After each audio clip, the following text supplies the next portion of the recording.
Guys, Merry Christmas, Happy New Year. Pakulay na logo na mabibili sa abot kayang halaga. Sa dami ng magagawa at pabibili, may paalala ang pamumuan ng parke. Huwag po natin nakalimutan ang clean as you go. At kung maaari ay makapagdala sila ng reusable items para maiwasan po yung kalat. Ito lang yung ano ko guys.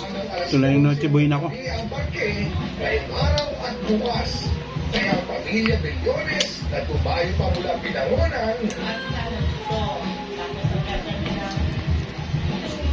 ang umaasaw magiging masaya ang Pasko ngayong taon.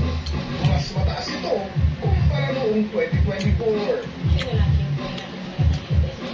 Kung ano problema, tinitiisa lang din, awan ng paraan.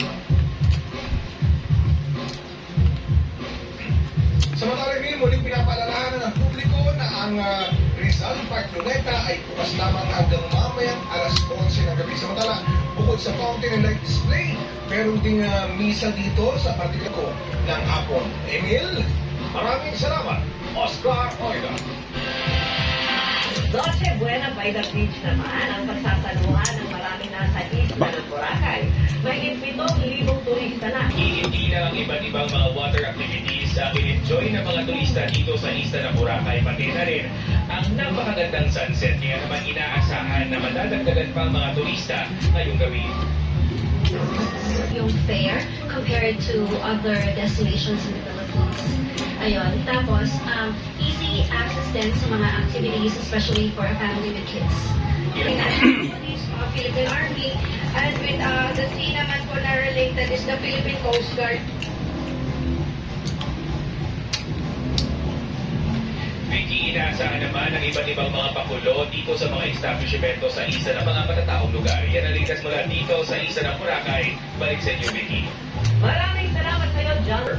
Mataas ang tsansa ng Manila hanggang matatawag ulan sa bahagi ng northern, baha o kabuo na lupa. Kaya ibayo at ingat. Sa Metro Manila, may tsansa ng ulan sa gabi pero hindi naman inaasahan. Magtutuloy-tuloy ito ang mga pagbahagi ng Luzon.